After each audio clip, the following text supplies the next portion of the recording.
So, good afternoon, everyone. Welcome back to today's second session of the Pre-Summit Research Days. My name is Lucie Kirstein, and I lead the work on mobility for rural and remote communities at the International Transport Forum. So today's topic is very timely, and given the often very dispersed and irregular demand for transport, it's often assumed that there is not enough demand for public transport services to be viable in rural areas. Today we'll actually see whether this assumption still holds true or whether we just haven't found the right service setup, design, or governance for mobility in rural areas. There is now more and more discussion around shared mobility services and multimodal apps, and to some extent also ticketing integration in rural areas, for example, on the potential of rural mobility as a service. To start off, you can see a quick poll that asks you where you're based and whether there are actually any innovative mobility solutions also tested in your countries. Before I introduce our excellent speakers, I'd like to say a few words about the format of this session. We'll have about 15 minutes to present each of the 3 research projects and 10 minutes of questions and answers after each presentation.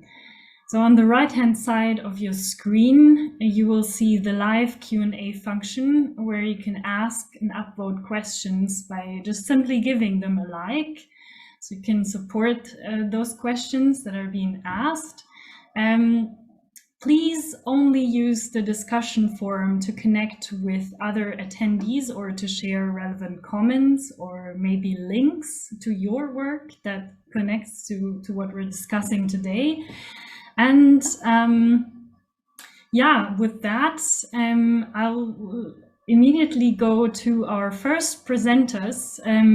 So our first presentation today will be about the development and the demonstration of shared mobility concepts in Swedish rural areas by Jessica Berg and Göran Smith.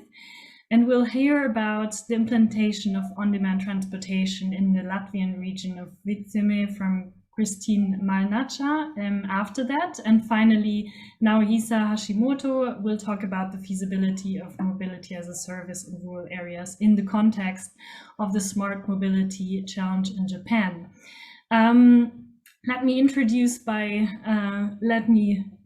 our first speaker. So Jessica Berg is a senior researcher at the Swedish National Road and Transport Research Institute, VTI. Jessica has a background in public health and focuses specifically on transport-related social exclusion or inclusion, accessibility in rural areas, and mobility among vulnerable groups such as young and elderly people and people with physical or neuropsychological disabilities.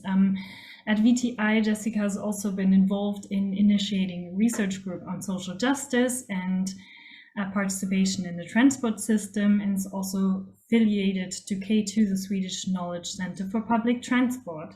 And she is also member of our ITF working group on innovative mobility for the periphery. Jessica will present together with Göran Smith, who is a senior researcher at RISE Research Institute of Sweden. He studies how digital innovations can initiate, facilitate, and also shape sustainability transitions. In particular, his research focuses on understanding what governments can do to pave the way for emerging mobility services, while also ensuring that they contribute to making the transport systems less car dependent. He also works as a regional developer at the Västra Götaland region, so very hands-on experience here, and holds a senior principal research associate position at the Institute of Transport and Logistics at the University of Sydney Business School. So Jessica and Göran, the floor is yours. You have 15 minutes. Thank you, Lucie, and good afternoon, everyone. I will now share our screen.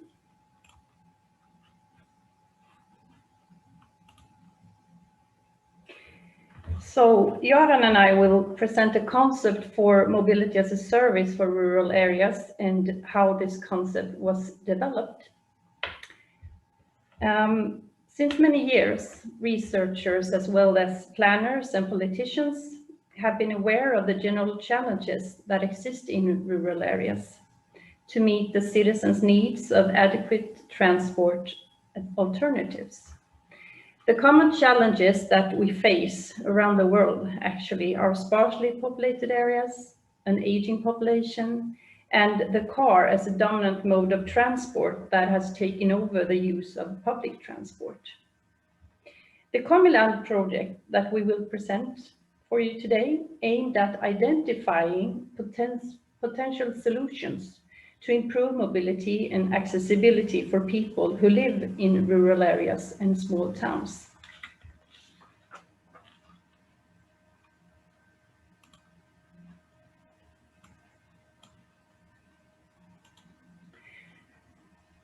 And just to give you some background, in 2016, the Swedish government launched 5 innovation programs to meet important social changes that we face in Sweden. One of the partnerships was the Next Generation's Travel and Transport Partnership. And one important part within this partnership concerned the challenges that exist in rural areas concerning travel, accessibility, and transformation towards sustainable transport systems. VTI was commissioned to form a working group with academia, businesses, and public actors.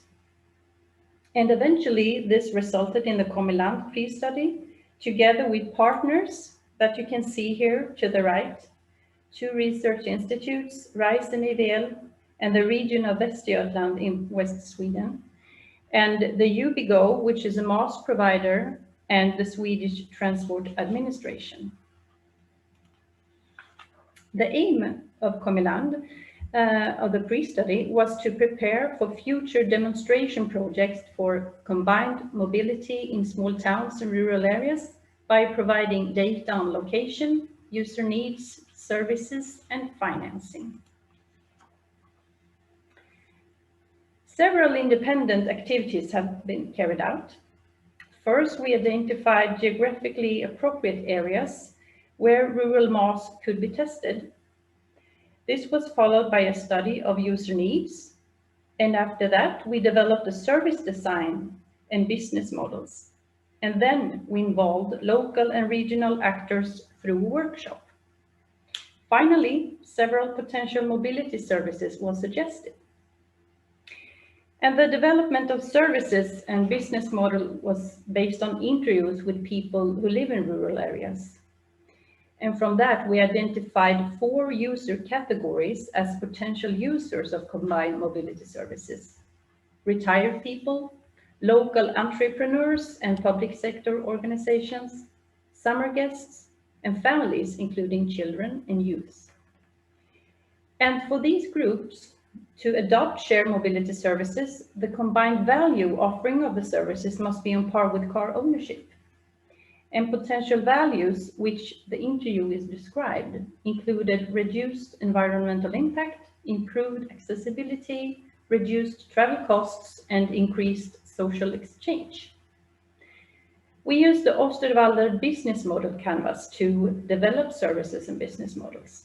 And the combination of services and proposed business models was validated through a workshop with public and private actors.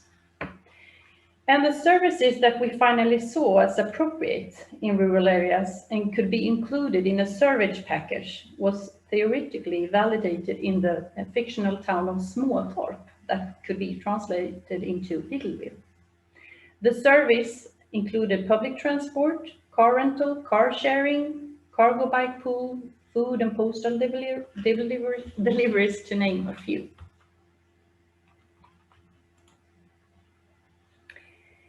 Several features was identified concerning what a small town or rural area should have in order for combined mobility services to function, and for a demonstration project to succeed. This identification was based on previous research, but also on the experiences and knowledge within our working group. And even though the concept is tailored towards small rural towns, we see that a local grocery shop, a school is vital, as well as a local labor market and access to public transport. But perhaps most important is strong community associations and local engagement in areas where future demonstration projects would be tested. Such areas can therefore not be too small. Some conclusions from the pre-study is that we think that one type of service is not enough to meet the everyday mobility needs of different households and organizations. And in order for mobility services to function, the rural areas cannot be too small, as I said before. There has to be a sufficient demand for services. Furthermore, it is vital that the citizens are, as potential users, become engaged in the emergence of demonstration projects. It is also not currently economically feasible to deliver shared mobility services in rural areas on a commercial basis. To realize concepts such as KomILand, a public party has to take leadership and invest in the platform and their surrounding organization. Regional public transport authorities might be the most appropriate candidate, given that the KomILand-concept seems to have potential to increase accessibility for a cheaper price than what it would cost to expand the public transport system. So the KomILand-concept trial commenced in 2020. It was almost a year ago. And although due to the pandemic, of course, inhabitants in 3 rural towns in West Sweden can use tailored KomILand app to book and pay for public transport, to book and pay for taxi, and to get access to the mobility services that we call byabussen, that you can also see on the picture on the right, the village bus. They can also book and pay for car sharing via the company Snapcar, and rent a trailer from a neighbor. They can also receive onboarding support from local civic associations and from mobility advisors that are employed by the project. But the use of KomILand has been limited during this year, and it has, of course, made it more difficult to, COVID has made it more difficult to mobilize citizens and to encourage them to use public transport and carpooling services. So therefore, the consortium is now planning for further development and testing. And that will Göran talk more about. Göran? Yes. Can you hear me all right, Jessica? Yes. Perfect. Yes, as Jessica mentioned here, our biggest challenge has been the pandemic. Of course, the pandemic has meant that we haven't been able to launch or hold the launch events that we were planning to. We haven't been able to launch services such as ride sharing, and in overall, it has led to a very limited use of the services. We've also experienced other challenges, maybe related to or partly related to the pandemic, but also perhaps not. It is difficult to convince mobility service providers to launch their services in rural areas, even though we help them with infrastructure and maybe with different business models than they are used to. It's also very difficult to compete with private car ownership, where in places where most people own cars and are very used to using cars. And on top of that, Jessica showed some pictures from the app, and but it is a prototype app that we're using, and it is difficult for a prototype like that to compete with existing ones, such as the public transport app that most people in the region use to access public transport. And on top of all this, this is a very new concept, which is quite difficult to explain to people. It is difficult to explain what mobility as a service is. It is difficult to explain how this integrates different types of services and what they need to do to use them, especially in this prototype environment. So we have had a lot of challenges. Some of them not related to the pandemic, but mostly the pandemic had made this difficult for us. And we have seen almost no activity. And on top of that, it has been difficult to perform the evaluation that we were planning. We haven't been able to interview as many people as we wanted to, and we don't really know all the reasons why they say that this is a very valuable concept to them, but they're not using it. So overall, we have not been able, as Jessica mentioned, we have not been able to either prove the value of the concept or refute it. We still don't know. But what this concept has proven is that there is a great interest for this type of service from people living in rural areas in West Sweden, from the municipalities, from local civic associations, from media, and so that there is, and from us, the people I work for the Public Transport Authority. We really want to. We think that this could add value or could complement public transport in rural areas, and we want to explore that further. So as Jessica mentioned, we have this great interest, and we do not have the results yet, so we want to take it further. And that has partly been my job to understand and to try to come up with a plan for how we can do that. And from the perspective of the Regional Public Transport Authority, we see, I think it is 5 different pathways. On the one side, there is the pathway where we end our direct involvement. So we believe in this concept, but we don't believe that the Public Transport Authority is the one that should take it further. But as Jessica mentioned briefly, and as we see too, if there is not, the municipalities do not have the funds, and the private sector actors do not really have the interest to take it further. So we think that if we would drop out now, we wouldn't see more action or learn more about it. On the other side of the spectrum is the scenario where we say, okay, so this is something we want, something we believe in, and that we believe will add value to rural citizens. So we finalize the product and launch it across the region.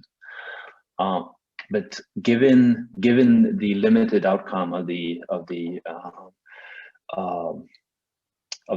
current pilot, and given that we have a lot of different innovation activities, and especially in the current economic situation, we have a lot of pockets to fill. So we can't really find acceptance for that, either from the politicians or within the authority. So we don't think that is a viable option either.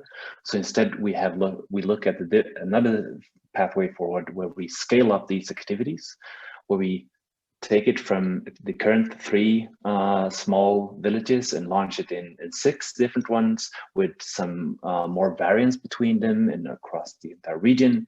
And then we have a longer trial period too, because we think that is important to help people actually find time to test the service and use them.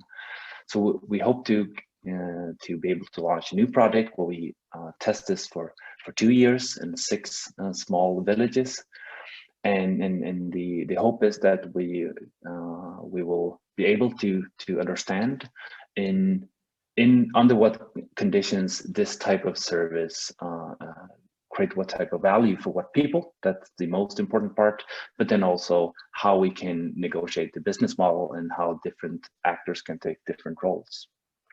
So hopefully in 2 years, we will be able to come back and tell you if public transport authorities should invest in this type of solution, and also then how you can do it.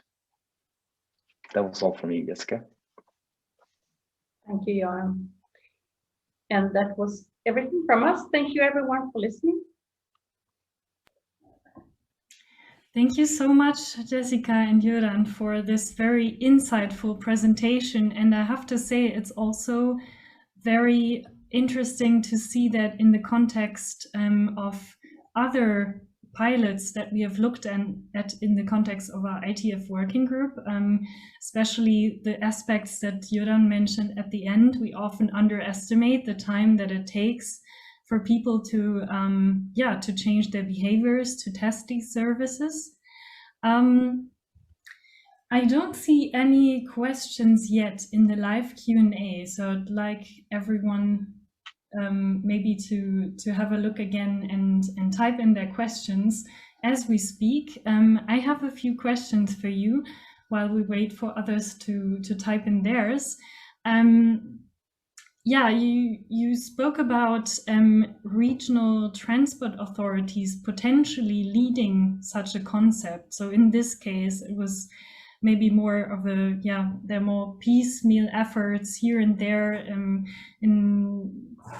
in various municipalities across countries or across the world. But what kind of support do you think could actually be in place at a more central level to support these local or regional initiatives to succeed?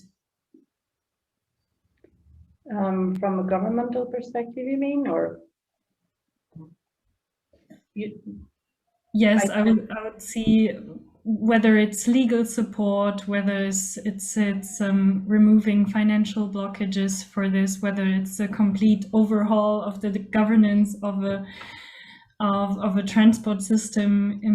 What kind of blockages have you seen, and what kind of support coming from a more government level would support these solutions?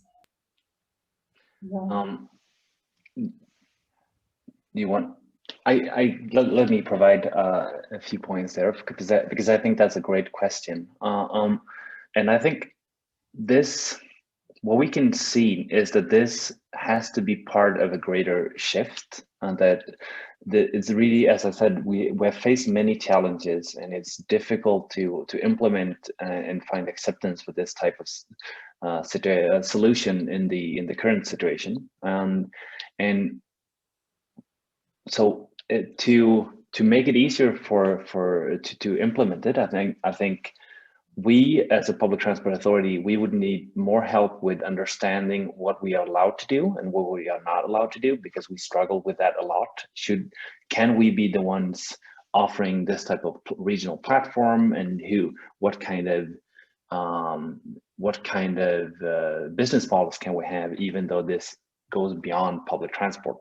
We don't really know, and we are trying to figure that out. But we can also see that different public transport authorities interpret the situation differently. But then again, to find acceptance for this, we need to help rural dwellers in living without one car or without two cars, and there are many things that many different public actors need to do for that. Jessica mentioned the Swedish Transport Administration, and of course, if they help with parking next to train stations, with how the bike abilities to bike on the countryside and so on, that would help a lot. So there are roles for them. There are also a lot of things to be done from the municipalities, and then of course from us too. This is part of a greater shift if this is to happen, I think. Thanks very much. I'm still not seeing any questions in the live Q&A. I hope this is not a technical issue. So I'm just continuing to ask my own questions to you, if that's all right. You mentioned the acceptance. What do you think would be the best going forward? What do you think would be the best strategies to increase acceptance on municipal level for these kinds of solutions? What could be also the incentives that make people switch more easily from their private vehicles to a shared mobility solution? It's a difficult question, actually. I can try to answer some of it, but you mean to get acceptance on a municipal level, or acceptance by the citizens? I thought more about the citizens, but of course the acceptance at the municipal level would be important as well. So yeah, I was more thinking about the users. Yeah, what we have seen in different studies, not only in KomILand, but is that people need to be involved, because in general, people who are not transport researchers don't go around thinking about how they can improve their mobility and accessibility, really. Especially not when they have 1 or 2 cars in the household. So, as I mentioned before, it's very important to engage the local citizens on different levels, people in different ages, the sports teams and the schools and the services that are existing in these areas, and to inform them about what this is about. And people are actually interested, but as you said, Lucie, it's really difficult to change behaviors, and especially when people can afford a car, it's really easy to travel by car, and the car is actually the car society is supported, even, I mean, more and more by state revenues and things like that. So it's very difficult to compete with other forms of mobility services. So I think that people would, acceptance is not very difficult. It's just to offer services that can be easily used in their everyday life. Yeah, I think maybe we didn't mention that clearly during the presentation, but that's what Jessica mentioned is a key part of the KomILand-concept, that we want to establish a regional platform that help people in small villages to come up with the solutions and design the solutions that they think is most valuable for them. So that's a key part of it that was initially very successful in the product, but then hit COVID. And the other part that you mentioned, that you also mentioned briefly, Lucie, that with time, and because wherever you live, but if you live in this case in a small village, you have to, of course, you have to solve their mobility needs. So you have solved it in some way, and often that way is owning a car, and then it's solved for you, and if you can afford it, of course, and if you are able to drive. So in able to see those behavior changes, we need to have it long enough so you actually can test it, and perhaps even long enough so that people that do not own cars are able to move out in rural areas, because that would be the long-term effect if this was successful, we think. Yeah, thank you so much. I think this is becoming a very interesting discussion. Unfortunately, we'll already have to move on, but the topic stays the same, and some of these aspects will come back probably also in the next presentation. So now I'm introducing Kristine Malnaca to you. Kristine has over 20 years of experience in transport infrastructure system analysis, transport economic analysis, risk analysis, urban and rural transport planning, and road safety. She is involved in research projects related to innovative solutions in sustainable transport development, alternative fuels, and urban and rural mobility at the Transport and Telecommunications Institute of Latvia. And as a transport expert of the Vidzeme planning region, she has been involved in a number of EU projects related to mobility in rural areas. So again, a very hands-on experience here. And so I'm giving the floor to Kristine. You will have 15 minutes to tell us a bit more about a pilot study that you've been running involving on-demand public transportation. Thank you, Lucie, and good afternoon, everyone. Before I go to the subject, let me explain the picture that you can see now on the screen. It is a drawing of a 12-year-old girl reflecting transport on-demand service. At the beginning of our pilot study, we organized a drawing content for children where we asked to draw how they see this transport on-demand service. And we picked this drawing of this 12-year-old girl, which in our view reflected the idea of public service to be there for people, no matter where they live. As you can see, the girl draw herself maybe and the family in the center of the picture, and the public services are around these individuals.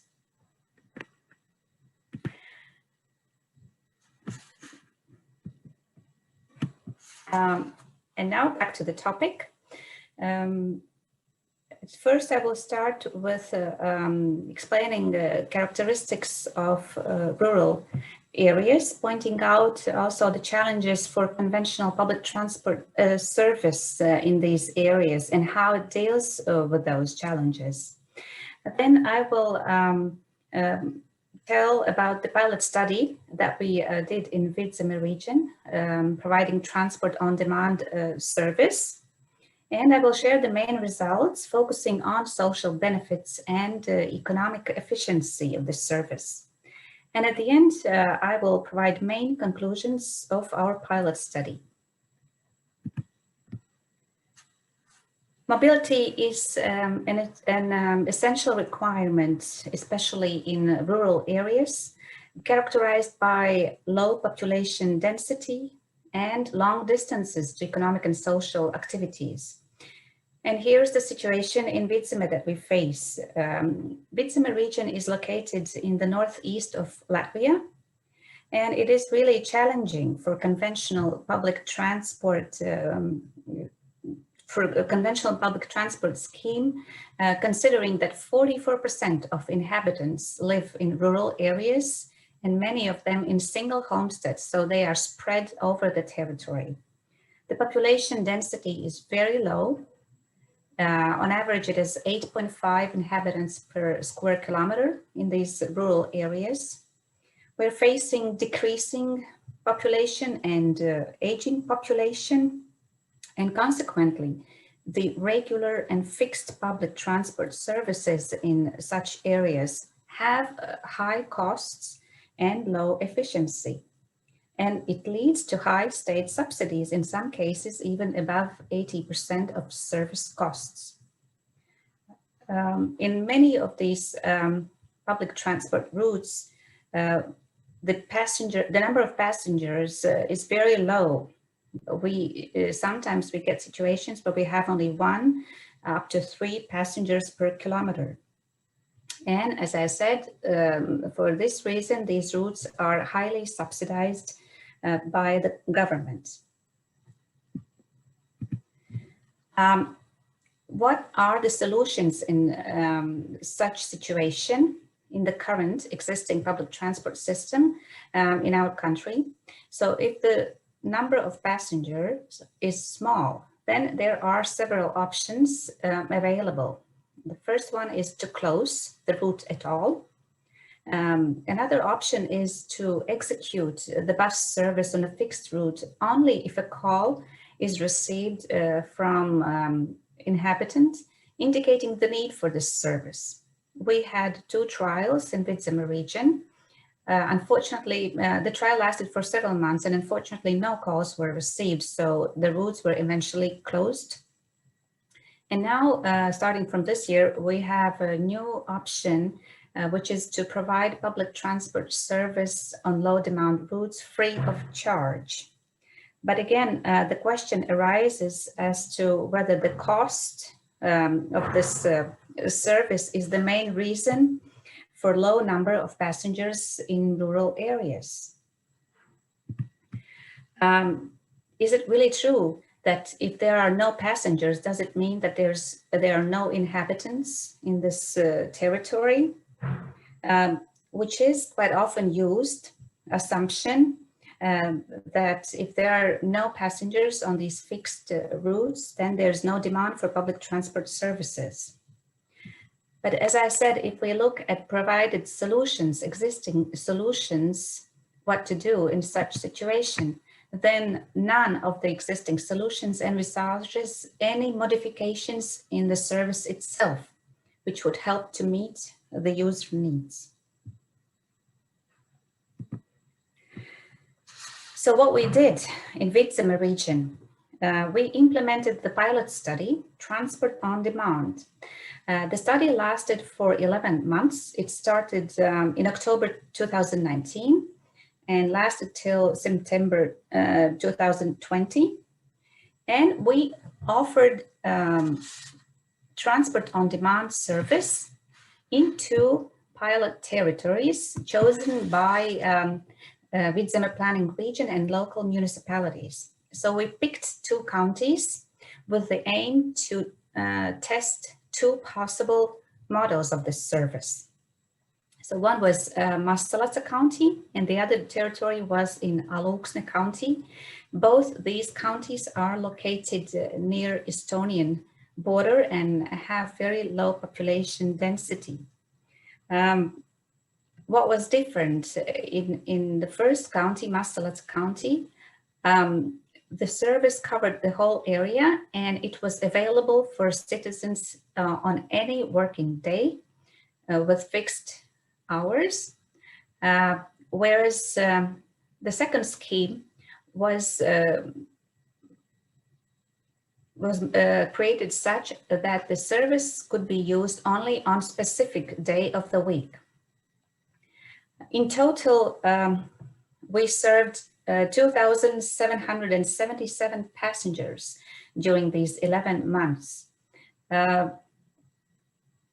We traveled more than 25,000 kilometers providing the service. And what we also noticed that people used these services to get to a doctor, to a pharmacy, to a grocery store, to use bank services, to get to public transport stop, to get to post office. So there were no extraordinary requests, but just the necessity to fulfill everyday needs.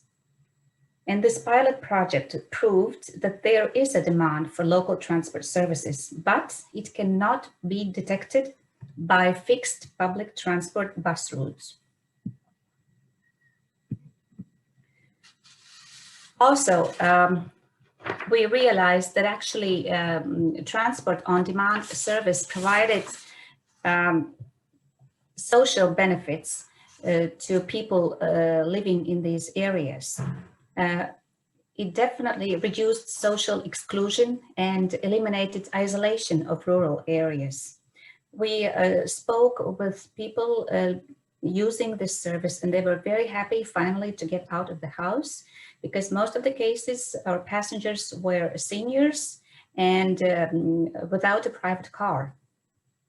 Also, it increased sense of security because finally now the transport service was available if needed.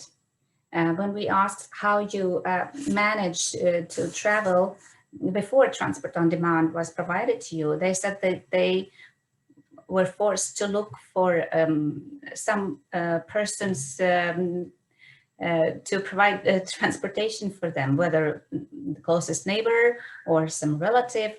But now they felt that they are free in their choices. What we also realized that transport on demand service allowed to reduce passenger travel time because routes were adjusted to their needs and there was no long waiting time. They could easily get back to their homes without waiting half a day until the bus service would be provided. And of course, in general, the availability of transport, improved quality of life by providing access to basic services, to economic and social activities.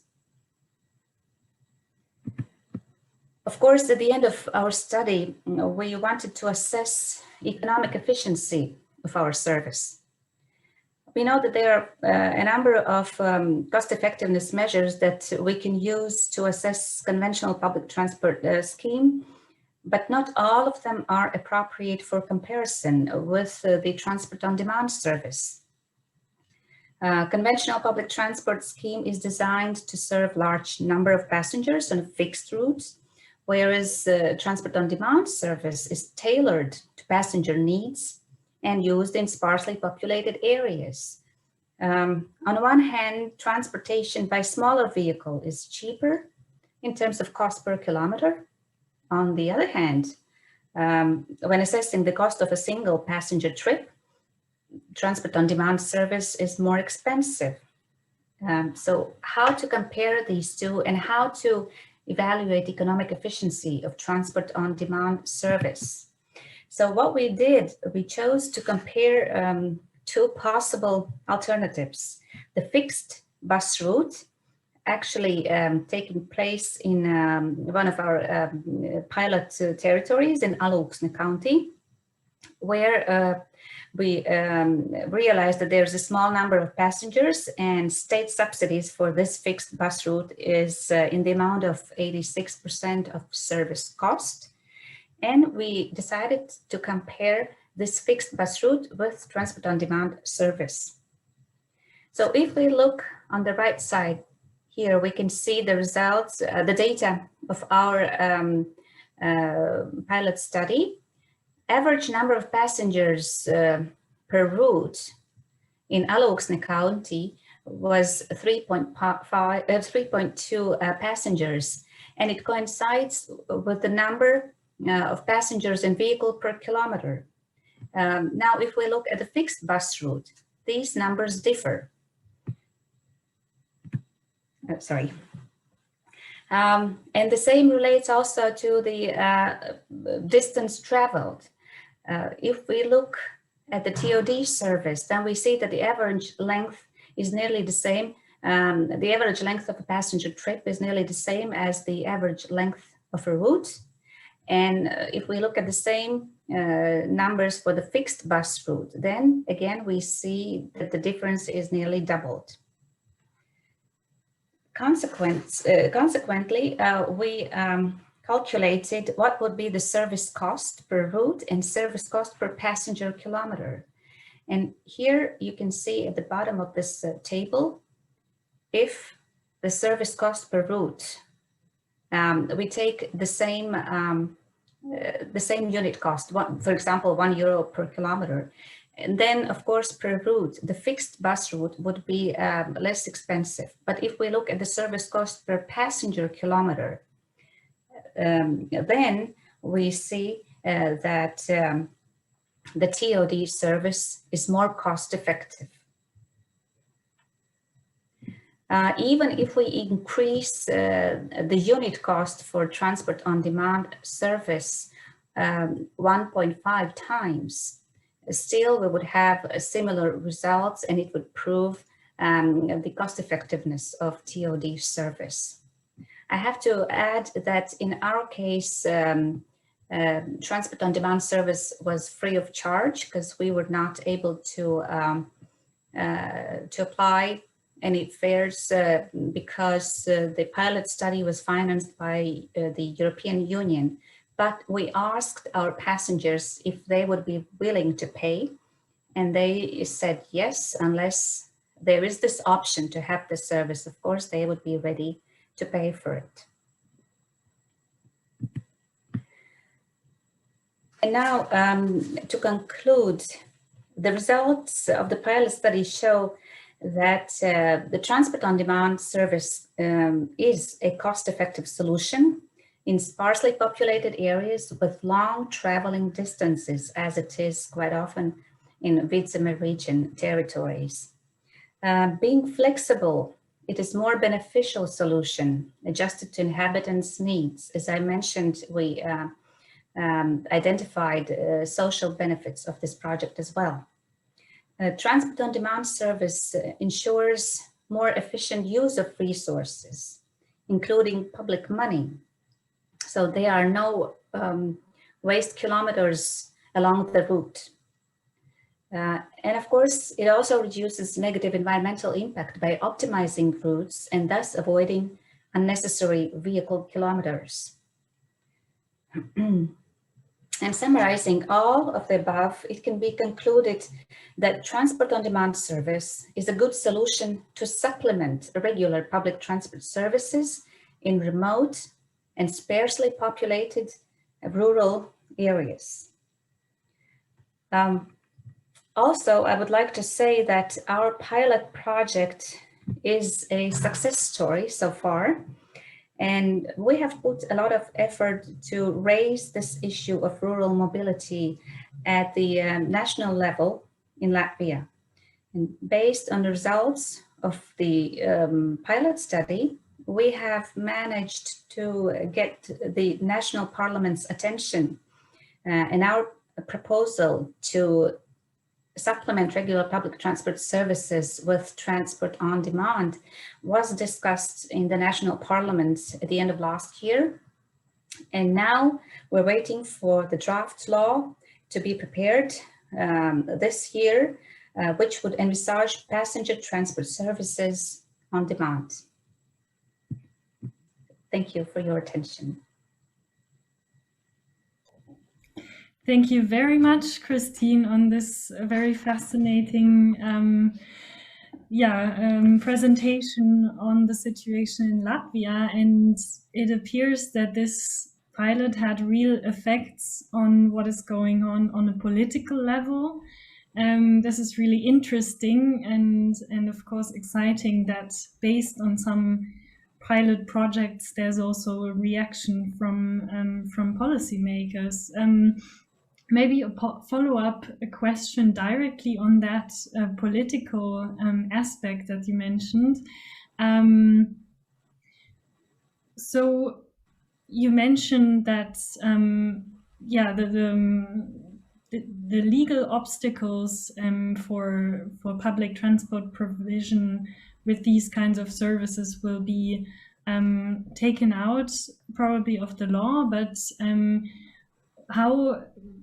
how do you think this system where on-demand transport supplements the broader transport network, how do you think this could be financed, or are there any discussions on that already? Because I suppose that this project was a one-off project financed, of course, by the European Commission, but then there needs to be a continuation as well. Right, yes. Financing, of course, is always an issue.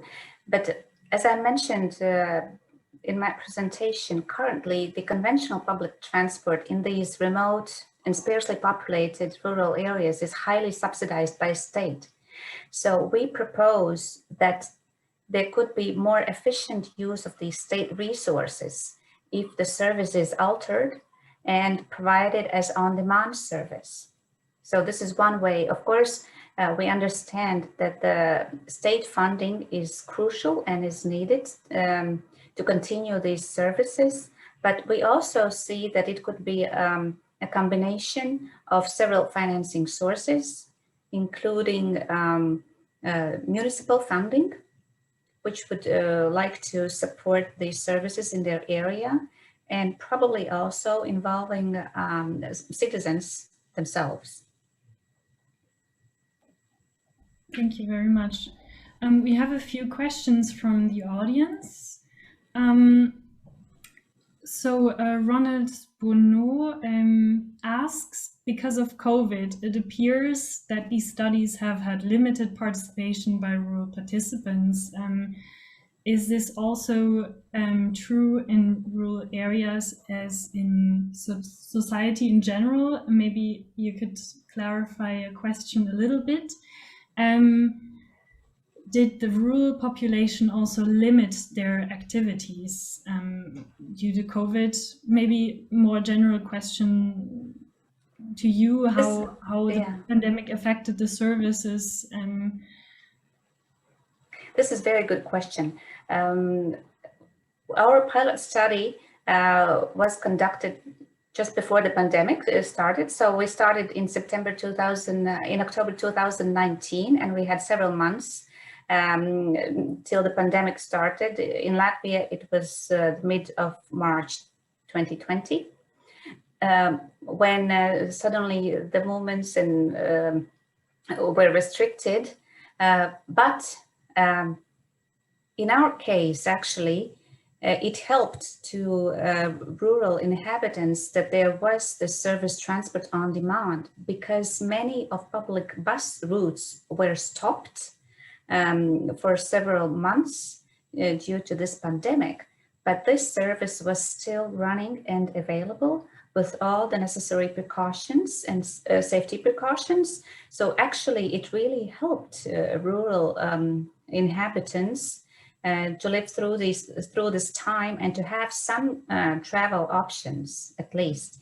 Yes, we noticed a drop in the number of passengers, but it wasn't that it fully stopped. So actually, this is another benefit of this individualized, so to say, service, that it can be helpful also in the situation of pandemic.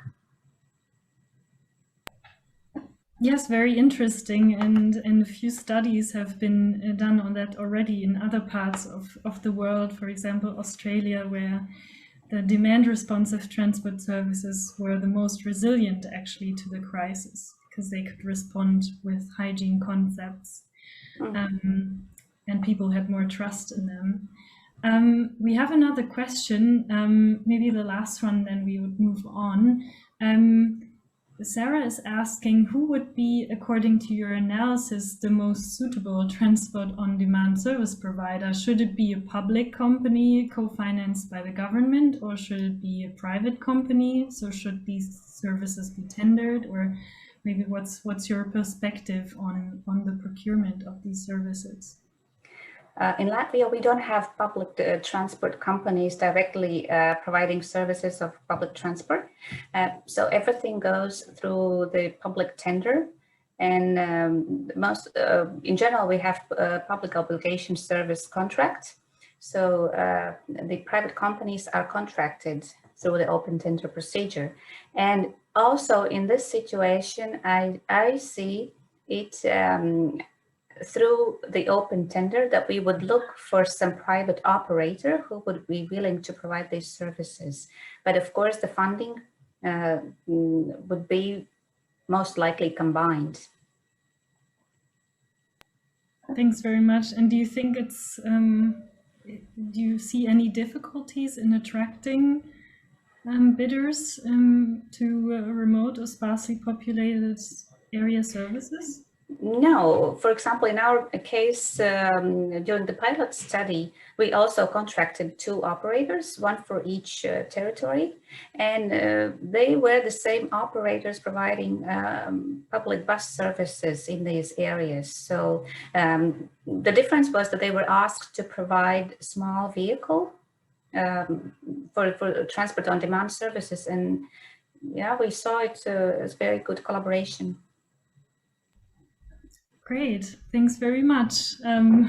Thank you. We could continue this for a long time, and unfortunately we have to move on because we also would like to hear about transport services in rural areas in Japan. So our last speaker for today is Naohisa Hashimoto from Japan. He is a researcher and team leader at the Human Mobility Research Center at the National Institute of Advanced Industrial Science and Technology, AIST.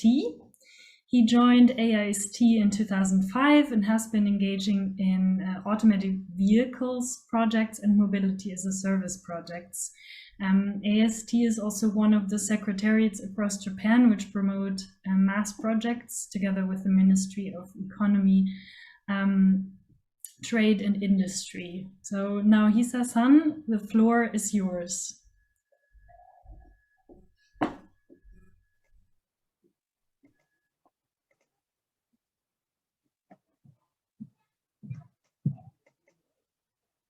Okay. Can you hear my voice? Okay. Okay. Okay. Thank you for kind introduction, Lucie. Good afternoon, good evening, good morning, and first of all, it's a great honor to do my presentation in this forum. So today I will talk about the Smart Mobility Challenge project in Japan. So first, I would like to the background. The traffic issues are still remaining, and then we in Japan, especially, we are facing aging societies, and also the population is decreasing. Not only Japan, but also many countries will face the same type of situations, and also the urban concentrations is also challenging issues, which causes traffic jam. At the same time, the populations in the rural and the remote areas. In rural areas, how to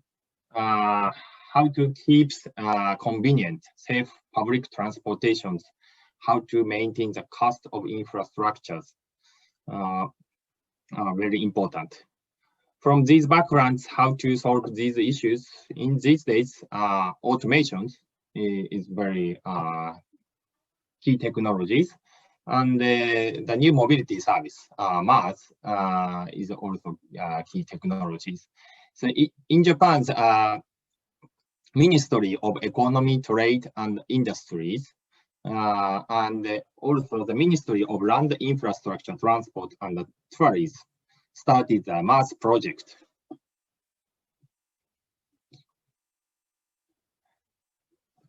So as a mobility as a service, MaaS is the integrations of various forms of transport services into a single mobility service, accessible on demand.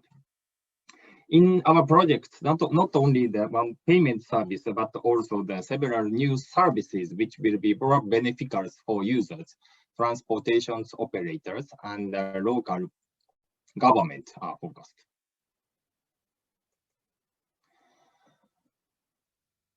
So Ministry of Economy, Trade and Industry, METI, and MLIT selected the 52 target regions for demonstrations tests in which the regions which take on challenges of social implementations of new mobility services under the 2020 Smart Mobility Challenge project. So I'm working for the AISTs, and the AIST is a secretarist of METI. And we did a cross-border analysis on this project also. So in these presentations, I will focus on the METI side. So these red and blue circles locations.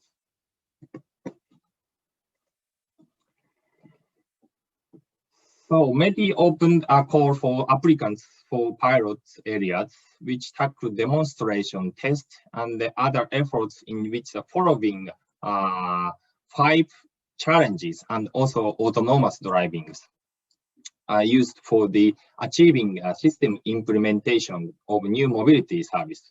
And it selected 60 regions as advanced pilot areas. The result of each region's applications and the cross-analysis results of challenges from A to E, which are related to feasibility and the social acceptance, was evaluated in this research. So challenge A, this challenge A is referred to a vehicle that can be used for the multiple purposes, while its main task is to carry passengers.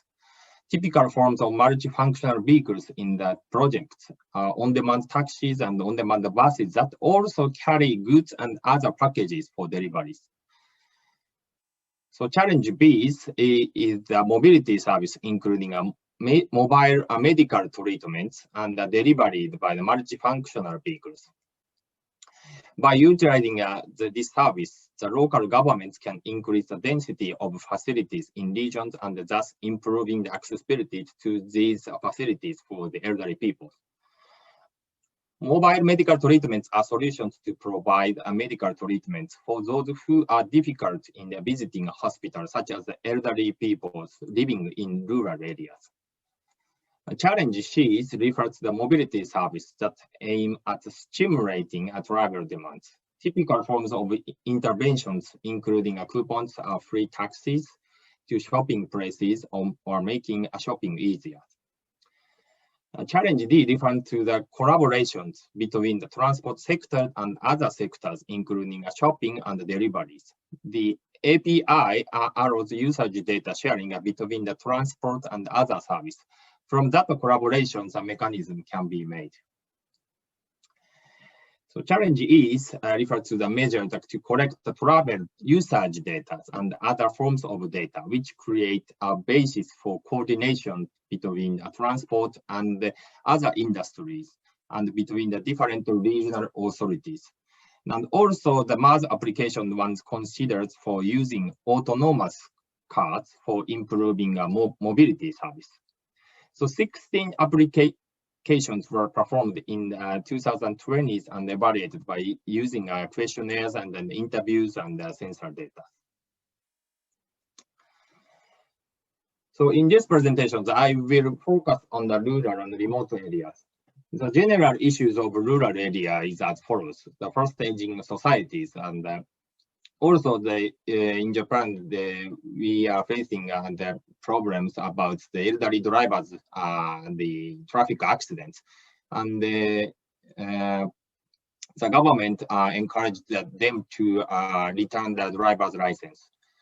And the second is a decrease of populations, and also the third one is a labor shortage. And the last one is a poor public transportations. In Japan, the public transportation is not managed by public. So, and also community bus service, that is a free for or very low fares for low fare services in rural and remote areas operated by the local government. So in this presentation, I will focus on the 5 regions among the 6 regions related to the rural areas.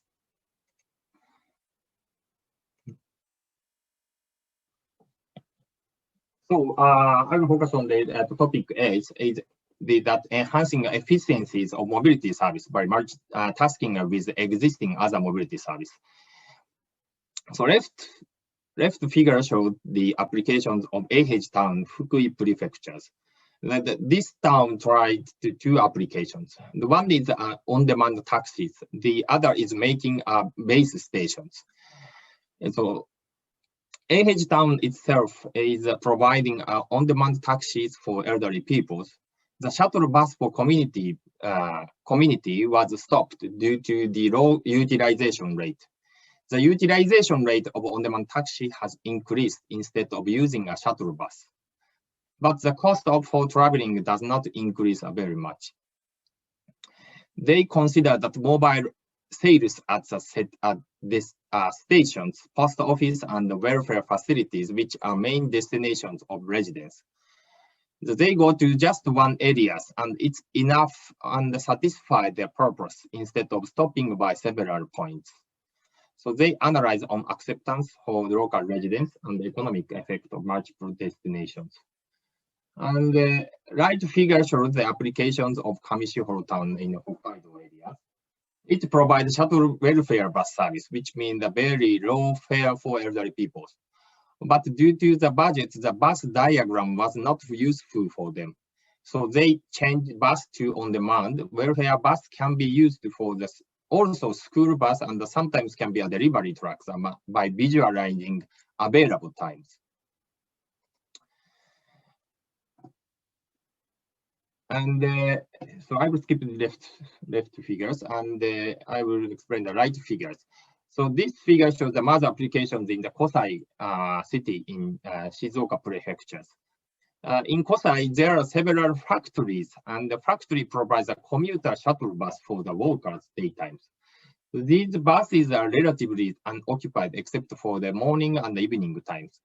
Also, city governments want to provide the bus for elderly and vulnerable road users for shopping, transport, etc.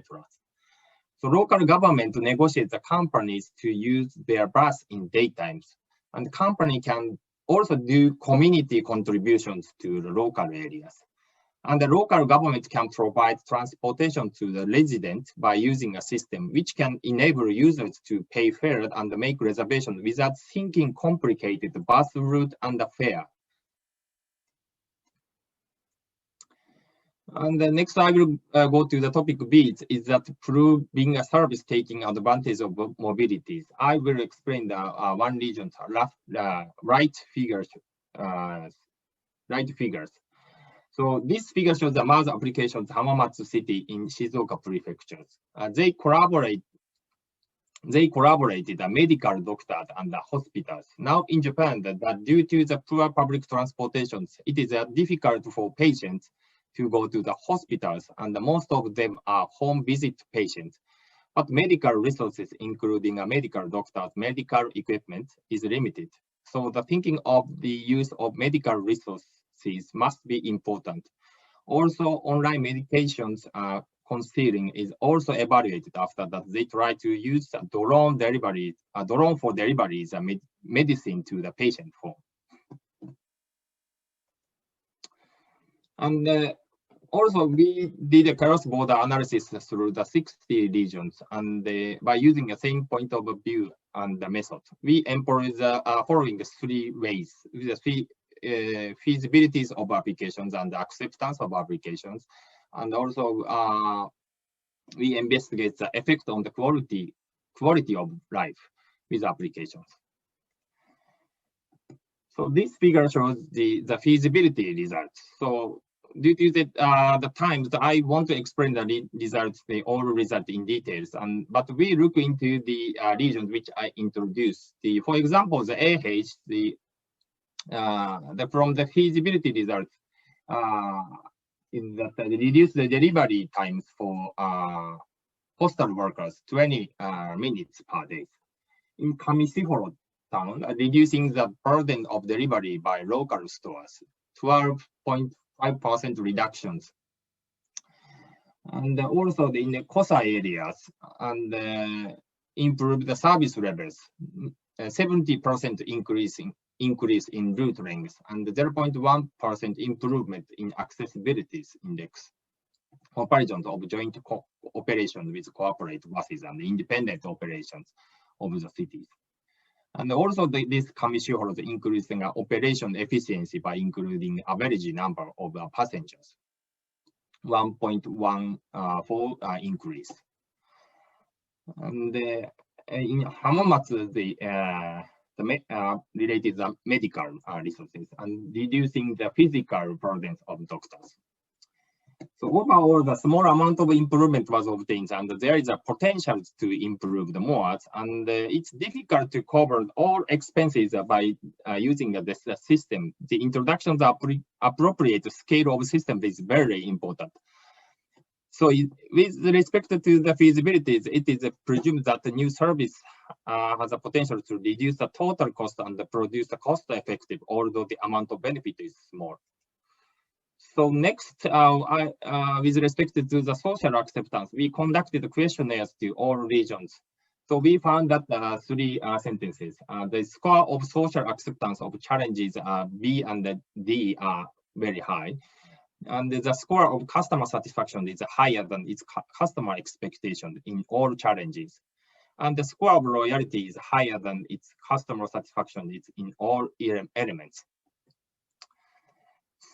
So next, I will explain the effect of quality of life with applications. And we employ the three ways to do that. And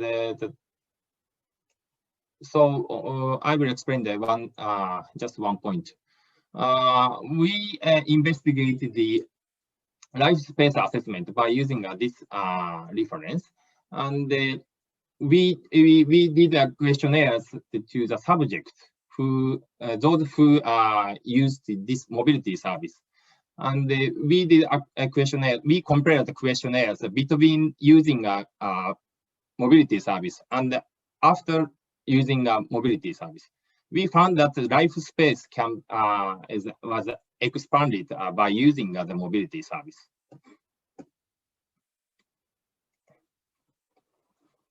Okay, I will skip. So I'd like to conclude my presentation. So I introduced a Mars project by METI government in Japan, the 2020s, and I introduced 60 regions selected as a pilot program. And in rural areas, I introduced 5 regions. And we did a cross-border analysis and about the social acceptance and life space. So in rural areas, the issues related to mobilities are very serious. And so optimal mobilities should be provided with high acceptance and affordabilities, feasibilities, which depend on the areas. So thus the demonstrations and the experiments are very important to find the best way to introduce the systems. So we have a plan to do the next smart mobility challenge in 2020s, but we haven't decided the plan and the pilot regions. Thank you for your attention. Yeah, thank you very much, Naohisa-san, for this very comprehensive explanation of the evaluation result. Also very interesting to see how different the mobility as a service concepts are considered in rural areas in Japan, linking them to different services other than transportation. We have a question from Ronald in the chat. So maybe related to this, to these concepts that are applied in different ways across different continents, is there a definition given to what you see as smart mobility in addition to the description of the 5 challenges? It's difficult questions. Yeah, we haven't decided the definitions, but we opened the calls, and actually the more than 100 regions proposed these applications, and actually the evaluation points is I cannot explain the evaluation point in details, but the important thing is that who is the users, and what is the benefit for the users, and we have to the applicants have to think about their motivations and their demand. So that is very important. And we just selected these regions. And then, sorry, no definitions, smart mobilities. Okay, that's interesting. And was there a similar study in urban areas? Did you compare directly the results to urban areas? Okay, it is difficult to compare the urban areas and the rural areas, and we that's the answer. Yeah, but there are the different the issues in the metropolitan areas and the rural areas, and the one region is in the Tokyo areas. So Tokyo areas is more crowded, and there are good public transportations, and they can choose public transportations. But in rural areas, there are less public transportations, and they have only the bus or owned vehicles and only taxi or something like that. So yeah, it's very difficult. Yeah, thank you very much. Unfortunately, it's already 4:30 almost, so I will have to wrap up the session. It was very interesting, so I'd like to thank you all very much for your active participation, especially the great speakers who have also been active in answering the questions throughout the session. Through ITF work, we'll of course continue discussing with experts what needs to happen so that innovative services can get more traction in rural areas. And If you'd like to stay in touch, you have my email address in the discussion forum, and don't hesitate to contact me. All the presentations will also become available on the portal after the session. So thanks very much, everyone.